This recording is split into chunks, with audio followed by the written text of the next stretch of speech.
13 तारीख को एग्जामिनेशन होना था। 1 बजे क्वेश्चन लीक हो गया ट्विटर पर, जिसको आजकल एक्स से या क्या कहते हैं, तमाम बिहार में घूम गया। 912 एग्जामिनेशन सेंटर था, सभी लोग समझ गए, सभी लोग देख लिए। बहुत सारे सेंटर में जैमर नहीं लगा हुआ था। एसओपी के अनुसार, रूल के अनुसार जहां भी एग्जामिनेशन सेंटर है वहां पर जैमर लगना चाहिए। ज्यादातर स्टेशनों पर जैमर नहीं लगा, जहां लगा भी वहां बिजली कट गई कुछ समय के लिए, 2, 4, 5, 10 मिनट ही काफी होता है। एसओपी के अनुसार बिजली नहीं कटना चाहिए। क्वेश्चन पेपर एसओपी के अनुसार बंडल क्वेश्चन का विद्यार्थियों के, अभ्यर्थियों के सामने खोलना है। ज्यादातर स्टेशनों पर, एग्जामिनेशन सेंटर पर 912 में बंडल पेपर विद्यार्थियों के सामने नहीं खोला गया। ये सब दिखा रहा है अब 5000 अभ्यर्थियों का सेंटर चेंज हो गया है 2 दिन के अंदर। ऐसा क्यों हुआ? क्या कमीशन को किस अभ्यर्थी को कहाँ बैठाना था इसकी पहले से जानकारी नहीं थी? और जानकारी थी तो बदला क्यों गया? इसके पीछे क्या मंशा है? क्या किसी फेवरेट स्टूडेंट सबको एक जगह बैठा कर कुछ कराना था? क्या था ये पता नहीं चल रहा है, समझ में नहीं आ रहा है। जो इकोनॉमिक ऑफेंसेज इकाई है पुलिस स्टेशन, उसको 1 बजे मालूम हो गया था व्हाट्सएप पर कि क्वेश्चन लीक कर गया है। उसका भी दायित्व तो बनता था इन्वेस्टिगेट करे। अभी तक उन्होंने इन्वेस्टिगेशन नहीं किया, ऊपर जहाँ पर कुछ इंक्वायरी किया है पता नहीं क्या किया है। विद्यार्थियों ने लिख के दिया अभ्यर्थियों ने कमीशन को कि भाई ये जांच कराइए।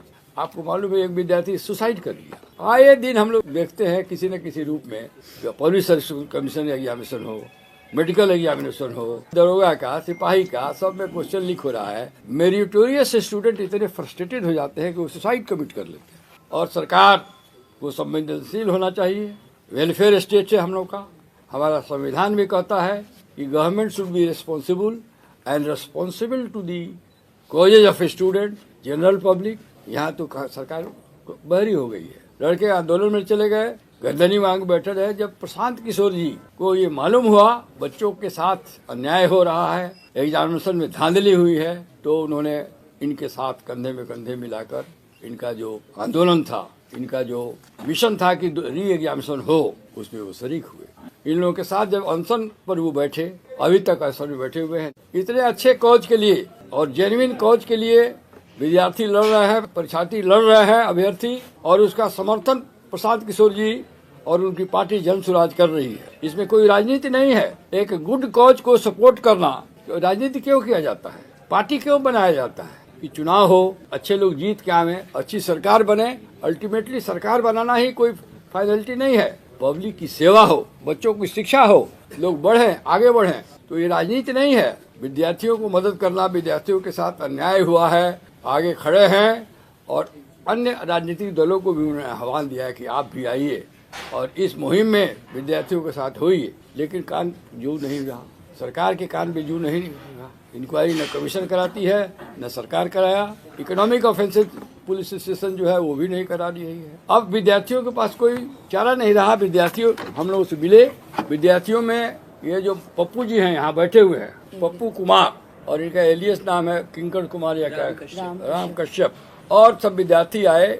इन लोगों ने बन बनाया कि हम लोग जब कार्यपालिका सरकार इनकी बात नहीं सुन रही है, अनशन पर बैठे हुए हैं, तो हम लोग इस मैटर को न्यायपालिका में ले जाना चाहते हैं। बात बिल्कुल ठीक हुआ। न्यायपालिका के सामने एग्जीक्यूटिव, कार्यपालिका आंसरेबल है। तो इन लोगों ने कहा, प्रशांत जी ने इसका कहा कि नहीं, इन लोगों की मदद करनी चाहिए। और प्रशांत जी के सहयोग और निर्देश और जन स्वराज की पार्टी के लोगों का, अब उसमें से देखिए बैठे हुए हमारे यहाँ किशोर जी जो जनरल सेक्रेटरी हैं, इन्होंने कागज पत्तर सब इकट्ठा किया। ये जो पप्पू है वो सब कागज लाया। बहुत कागज छिपाया जा रहा था, बहुत मुश्किल से निकाल पाए हैं लोग। सरकार के स्तर पर, कमीशन के स्तर पर जो डॉक्यूमेंट्स जिसमें वो पकड़े जा रहे हैं, जिससे मलाफाइडी लग रहा है, जो जिससे मैल प्रैक्टिस हुआ है, उजागर हो रहा है, उसको छिपाया जा रहा था, वो सब निकाल के लाए। प्रसाद जी ने कहा कि नहीं, हम लोग इनको मदद करेंगे।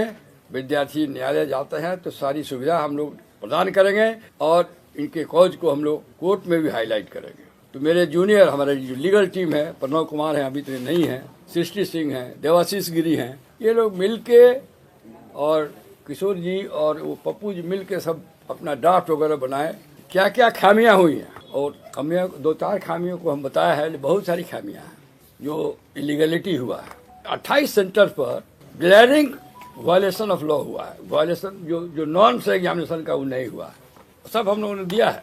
कहीं पर इन्विजिलेटर ही नहीं गए, कहीं पर क्वेश्चन पेपर ही समय से नहीं पहुंचा, कहीं पर लेट एग्जामिनेशन शुरू हुआ, किसी किसी स्टेशन पर बायोमेट्रिक्स नहीं हुआ जो कि मैंडेटरी है, कुछ स्टेशन पर तो टीचर्स ही परीक्षार्थी को मदद कर रहे थे, हेल्प कर रहे थे, और some of the invigilators themselves were prompting answers to the at some stations। ये सब लिखे हुए बातों को रिप्रेजेंटेशन कमीशन को भी दिया गया है, विद्यार्थियों द्वारा सरकार में भी दिया गया है, लेकिन किसी ने कुछ। कमीशन का तो एक कारण समझ में आता है इंक्वायरी न कराने का, कमीशन तो खुद ही इन्वॉल्व है। कमीशन का फेल्योर है, डेलिबरेट फेल्योर है या ऐसे फेल्योर है, लेकिन ये बात अवश्य लगता है कि कमीशन का कहीं न कहीं कुछ लोग इसमें जरूर इन्वॉल्व हैं। अब जांच होती तब न पता चलता है कि कौन है। अब बापू एग्जामिनेशन सेंटर पर तो सरकार स्वयं ही मान ली है, कमीशन स्वयं ही मान लिया है कि जहां 173 क्वेश्चन सेट्स ऑफ क्वेश्चन गया 192 होना चाहिए था, ऐसा कैसे हो गया? तो बापू सेंटर एक ही सेंटर पर ये लोग मान रहा है कि फैक्ट ये है कि एविडेंस, डायरेक्ट एविडेंस दिया है, रिट पिटीशन में लिखा हुआ है, सरकार के पदाधिकारी कमीशन पढ़ रहे रिट को, उनको इसको सर्विस किया जा चुका है, उनको मिल चुका है, इसकी नोटिस दी जा चुकी है। पढ़ें तो समझ जाएंगे कि 28 सेंटर पर तो अपरेंटली लगता है माल प्रैक्टिस हुआ है, रूल नहीं फॉलो हुआ है और स्कोप ऑफ मैनिपुलेशन है, मैनूवरिंग है।